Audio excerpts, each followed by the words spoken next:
German மொழியில மட்டும் 18 மொழிபெயர்ப்புகள் இருந்திருக்கு. அது எப்படி இருந்தது? ஆனா காமன் மேன் கிட்ட இருந்ததா? அவ்வளவுதான் கேள்வி. புரியுதா? ஏன்னா இந்த தடைகள் எல்லாமே அந்தந்த தேசங்களுக்கு மட்டுமே பொருந்துகிற தற்காலிக தடைகள் தான். அப்படியா? தற்காலிகமா குறவலையை நேர்த்து கொண்டுருவீங்களா? வில்லியம் டிண்டேலுக்கு மரண தண்டனை கொடுக்கப்பட்டது அவருடைய கள்ள உபதேசங்களுக்காகத்தான், பைபிளை மொழிபெயர்த்தாருன்றதுக்காக இல்லை. இப்போ வருது பாருங்க பட வலிக்கு. வில்லியம் டிண்டேல் டிரான்ஸ்லேட் பண்ணதுக்காக இல்லையா, கள்ள உபதேசத்துக்காக. அப்போ கள்ள உபதேசம் பண்ணால் கொண்டு குதிச்சிருவீங்க, அப்படி தானே? ரொம்ப நாளாக ஒரு படம் ஒன்று விடாமல் சுற்றிக்கிட்டே இருக்கு. என்னன்னு லைட்டாக பார்த்துருவோம், வாங்க வீடியோக்குள்ள போய் பார்க்கலாம். வேதத்திற்கு எதிரான கிறிஸ்தவர்களை வறுத்து எடுக்க போறோம், வாங்க.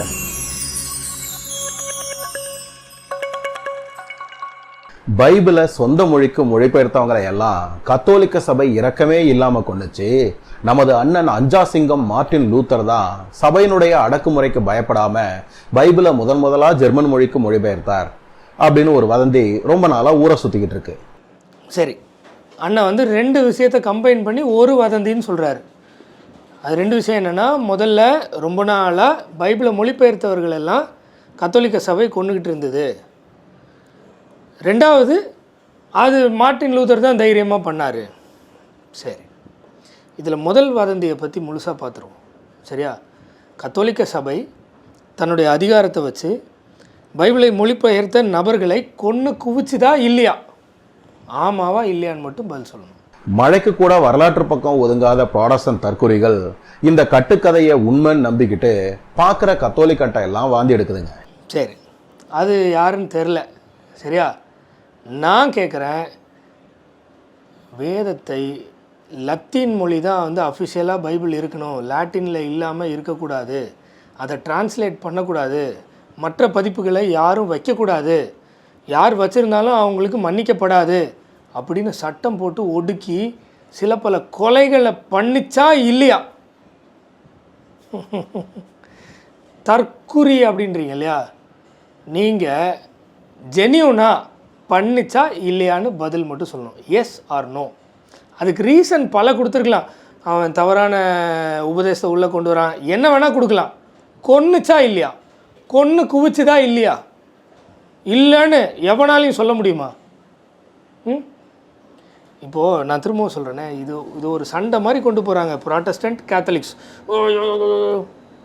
இப்போ அது 2ஐயும் ஓரம் கட்டிட்டு இன்றைக்கி நம்ம கையில் நம்ம க்ரீக் அண்ட் லாட்டினில் இல்லாமல் நம்ம படிக்கக்கூடிய தமிழ் மொழியில் இருக்குது. இல்லை எனக்கு இங்கிலீஷ் தான் ஃப்ளூவெண்ட்டாக வரும்னா இங்கிலீஷில் இருக்குது, சூப்பராக இருக்குது. இதை படித்து இதில் இருக்கிறது உண்மையாக இல்லையா, நம்ம இப்படி செயல்படுறோமே இது வேதத்தின்படி சரியா இல்லையா, இதெல்லாம் நம்ம பார்க்குறத விட்டுட்டு பழைய கதையை தோண்டி போச்சு சண்டை போட்டுட்ருக்கீங்களே, இது நியாயமா பாஸ்? ஆனால் எனக்கு என்ன கேள்வின்னா, லூத்தர் பைபிளை மொழிபெயர்க்கிறதுக்கு முன்னாடியே ஜெர்மன் மொழியில மட்டும் 18 மொழிபெயர்ப்புகள் இருந்திருக்கு. அது எப்படி இருந்தது? ஆனால் காமன் மேன் கிட்ட இருந்ததா? அவ்வளோதான் கேள்வி. புரியுதா? மொழிபெயர்ப்புகள் இருந்தது, ஆனால் எல்லார்கிட்டையும் இருந்ததா? கத்தோலிக்க சபை எல்லாரும் பைபிள் படிங்கன்னு என்கரேஜ் பண்ணிச்சா? இல்லை மந்திரம் ஓதுற மாதிரி நாங்கள் மட்டும் ஓதுவோம் நீ கேட்டுப்போன்னு சொல்லிச்சா? இல்லை சங்கீதங்களுக்கு மட்டும் எக்ஸப்ஷன் வச்சுக்க மற்றதெல்லாம் கிடையாதுன்னு சொல்லிச்சா? என்ன பாஸ், பொதுவாக எல்லாரும் பைபிள் எடுத்து படிக்கக்கூடாது அப்படின்னு தானே சொல்லிச்சு? குறிப்பிட்ட நபர்கள் மட்டும்தான் படிக்கணும், அதுவும் லத்தீனில் தான் இருக்கணும், வல்கேட்டு தான் சொல்லிச்சா இல்லையா? ஆமாவா இல்லையா? ஜான் வைக்லிஃப் தான் பைபிளை முதலா ஆங்கிலத்தில் மொழிபெயர்த்தாருன்னு சொல்றீங்க. ஆனா அவர் பிறக்கிறதுக்கு 600 வருடங்களுக்கு முன்னாடியே, அதாவது கிபி 700களிலேயே பைபிளை பழைய ஆங்கிலத்தில் மொழிபெயர்த்த பீட் என்கிற அறிஞருக்கு திருச்சபை புனிதர் பட்டமே கொடுத்திருக்கு. அது எப்படி? அந்த ஆளுக்கு புனிதர் பட்டம் கொடுத்தா எனக்கு என்ன, கொடுக்கலன்னா எனக்கு என்ன? அவர் மொழிபெயர்த்ததை எல்லா பொதுமக்களுக்கும் கொடுத்து நீங்கள் எல்லாம் பைபிள் படிங்க, கடவுளை பற்றி நிறைய தெரிஞ்சுக்கங்கன்னு ப்ரொபகேட் பண்ணி ப்ரொமோட் பண்ணிச்சா? புனிதர் பட்டம் கொடுத்து யாருக்கு என்ன புண்ணியம் பாஸ்? லூத்தர் பிறக்கிறதுக்கு பல நூற்றாண்டுகளுக்கு முன்னாடியே பிரெஞ்சு, ஸ்பானிஷ், செக் மொழி, ஸ்லாவ் மொழி, அரபு மொழிகளில் கூட பைபிள்கள் இருந்திருக்கு. அது எப்படி வேணா இருக்கட்டும் பாஸ், எங்கள் கையில் கிடச்சிதா? சாமானிய மக்கள் படிக்கிறதுக்கு கிடச்சிதா? இவ்வளோதான் கேள்வி. அதுக்கு என்னென்ன செஞ்சுருக்குன்னு நான் லைட்டாக படிக்கிட்டா. தூலூஸ் கவுன்சிலில் 1229 பொதுமக்களுக்கு மொழிபெயர்ப்பு பைபிள் தடை. அதாவது பப்ளிக்காக காமன் மேன் மொழிபெயர்த்த பைபிளை வச்சுருக்கக்கூடாது, தடை.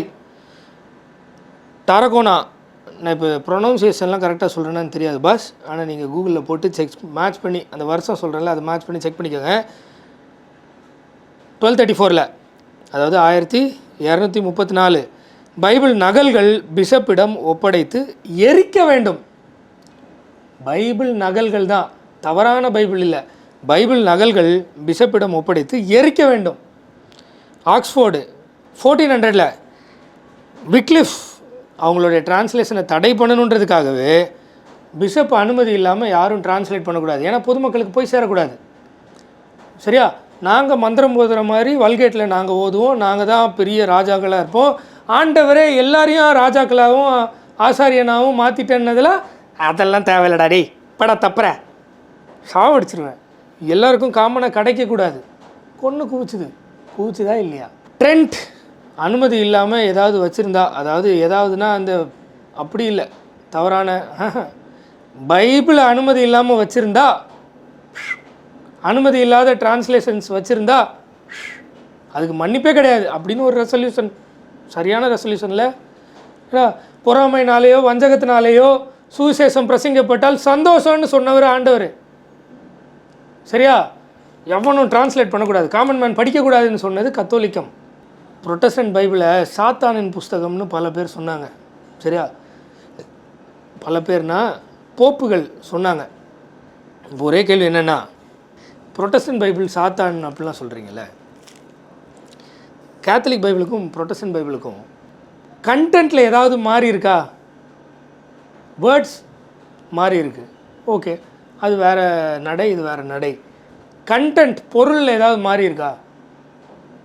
பொறாமைனாலேயோ வஞ்சகத்தினாலேயோ சந்தோஷப்படுற ஏசப்பா எங்க, நான் மட்டும்தான் வச்சுருப்பேன் வேறு எவனும் வச்சுருக்கக்கூடாது, வச்சுருந்தா கொல்லுவேன்னு சொல்கிற இந்த கூட்டம் எங்க? லூத்தர் பிறக்கிறதுக்கு பல நூற்றாண்டுகளுக்கு முன்னாடியே பிரெஞ்சு, ஸ்பானிஷு, செக் மொழி, ஸ்லாவ் மொழி, அரபு மொழிகளில் கூட பைபிள்கள் இருந்திருக்கே, அது எப்படி? கொன்று கூச்சுது, அதை சொல்ல முடியுமா? தடை விதிச்சு தான். ஜான் வைக்லிஃப் மாதிரியான சில ஆட்கள் பைபிளை வெறுமனே மொழிபெயர்க்கிறத விட்டுட்டு முன்னுரை எழுதுறேன், அடிக்குறிப்புகள் எழுதுறேங்கிற பேர்ல தங்களுடைய சொந்த கருத்துக்களை எல்லாம் பைபிளுக்குள்ள திணிச்சதால தான் இப்படிப்பட்ட தடைகளே தேவைப்பட்டுச்சு. இப்படிப்பட்ட தடைகள் தேவைப்பட்டுச்சுன்னு சொல்கிறீங்களே, அந்த ஜான் விக்லிஃப் இறந்ததுக்கு அப்புறம் புதைச்சிட்டாங்க.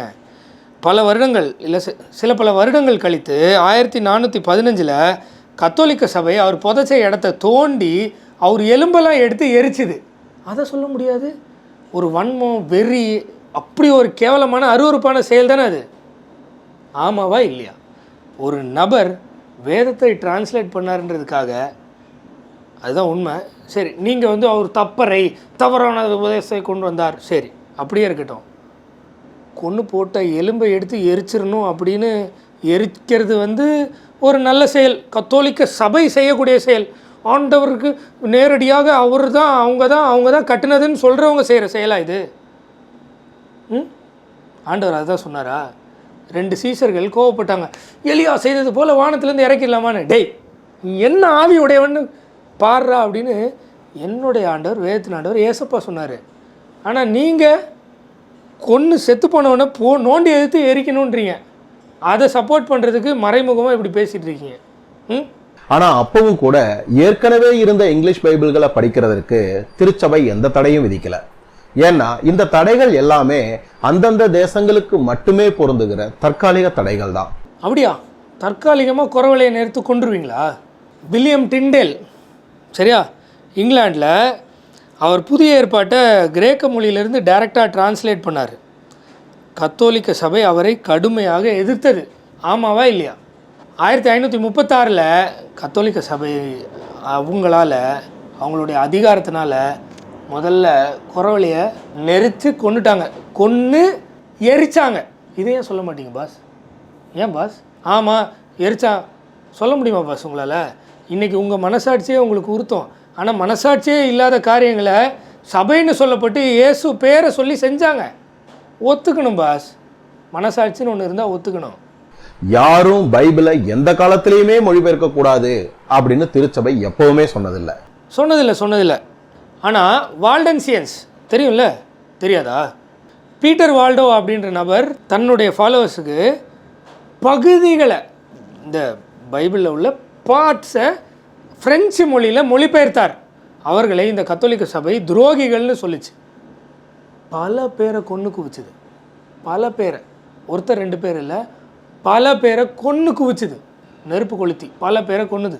இது எந்த காலத்துலேயும் பைபிளை டிரான்ஸ்லேட் பண்ணக்கூடாதுன்னு கத்தோலிக்கர்கள் சொல்லலை அப்படின்னு சொல்கிற இந்த படை கொஞ்சம் கூட உறுத்தாதுல. என்ன வேணால் பேசலாம், வாய்க்கு வந்ததை. ஆனா பைபிளை மொழிபெயர்த்ததுக்காக தானே வில்லியம் டிண்டேலை கொன்னீங்க அப்படின்னு சிலர் கேட்கலாம். நிச்சயமா இல்லை. வில்லியம் டிண்டேலுக்கு மரண தண்டனை கொடுக்கப்பட்டது அவருடைய கள்ள உபதேசங்களுக்காகத்தான், பைபிளை மொழிபெயர்த்தாருன்றதுக்காக இல்லை. இப்போ வருது பாருங்க படை வலிக்கு. வில்லியம் டிண்டேல் டிரான்ஸ்லேட் பண்ணதுக்காக இல்லையா, கள்ள உபதேசத்துக்காக. அப்போ கள்ள உபதேசம் பண்ணால் கொண்டு குவிச்சிருவீங்க, அப்படி தானே? இன்னைக்கு ஏன்ப்பா முடியல? பல்லு பிடிங்கி ஓரமாக உட்கார வச்சிட்டாங்கன்னா வேறு எப்படி நான் கேட்குறது சொல்லுங்கள்? அது அதிகாரத்தில் இருந்தது, உலகமே கிட்டத்தட்ட ரோமுடைய கண்ட்ரோலில் இருந்தது, அதனால கொன்று குவிச்சுது. ஒரு நாள் வந்தது, ஆண்டவர் அந்த அதிகாரத்தை லைட்டாக போ அப்படின்னு ஓரம் கட்டினார். பல்லு பிடுங்கின பாம்பு மாதிரி ஓரமாக போயிடுச்சு. இன்றைக்கி அதோடைய அதிகாரத்தை பண்ண முடியல. ஆனால் நான் சொல்கிறேன், இன்றைக்கும் கத்தோலிக்கத்துக்கிட்ட அதிகாரம் இருந்துச்சுன்னா, மைக்கேல் ஏ ரத்னன்ற ஒரு நபர் எனக்கு தெரியும், சரியா? உங்களுக்கும் தெரியும், இந்த படைக்கும் தெரியும். எனக்கு தெரிஞ்சு இந்த வாட்ஸ்அப் குரூப்பில், இந்த க்ளப் ஹவுஸ்லலாம் ஓவராக பேசக்கூடிய நபர், அவர் சொன்ன வார்த்தை, என்கிட்ட பவர் இருந்தால் உன்னை கொன்றுவேன்னார். ஏன்னா அந்த அளவுக்கு உள்ள ஊறி இருக்குது. என்னை பொறுத்த வரைக்கும் நான் எல்லாரையும் சொல்லவே இல்லை. அவங்க கையில் அதிகாரம் வந்துச்சுன்னா மோசமாக தான் பாஸ் இருப்பாங்க. ஏன்னா உலகம் அப்படிப்பட்ட உலகம். அதுலேருந்து வெளியில் வரணும்னா ஒரே வழி, நம்மளை படைத்த கடவுள்கிட்ட நம்ம திரும்பணும். அவர் நம்ம இருதயத்தை சுத்தம் பண்ணணும், சுத்தம் பண்ணி நமக்குள்ளே வாசம் பண்ணணும். இது நடக்கலைன்னா எல்லாருமே தீயவர்கள் தான். முடிஞ்சு போனதை போயிட்டு இவங்க தீயவர்கள் இல்லை, இவங்க தீயவர்கள் அப்படி சொல்லி யூஸ் இல்லை பாஸ். கரண்ட்டில் வேலிடாக இருக்கிறதுக்கு வருவோம் பாஸ். என்ன சொல்கிறீங்க? நான் எந்த மதத்தினரையும் புண்படுத்தணும்னு பேசலை, இயல்பாக ஒரு விஷயத்தை கன்வே பண்ணுறேன், சரியா? எல்லா மதத்துலேயும் ஒரு சில மூலக்கோளாறானதுங்க இருக்கும். அதுங்க கையில் பவர் இருந்துச்சுன்னா இப்படி தான் ஏதாவது நடக்கும். அதனால் முடிஞ்சு போனதெல்லாம் தோண்டி எடுத்து, இந்த டிண்டேல தோண்டி எடுத்து எரிச்சாங்கன்னாங்க இல்லையா, அது மாதிரிலாம் நம்ம தோண்டி எடுக்க வேண்டாம். இந்த படைக்கு ரிப்ளை கொடுங்கன்னு ரொம்ப பேர் கேட்குறாங்க. அதனால் வேறு வழி இல்லாமல் கொடுத்தேன். மோஸ்ட்லி இதுக்கு மேலே கொடுக்க வேண்டாம்னு நினைக்கிறேன். ஆனால் கொடுக்கணுமா கொடுக்க வேண்டாமான்னு நான் எப்போ நான் டிசைட் பண்ணுவேன். மைக்கேல் ஏ ரத்னம், தயவு செஞ்சு கொஞ்சம் அமைதியாக இருங்க ப்ளீஸ், என்னை டெம்ப் பண்ணாதீங்க. பாய்.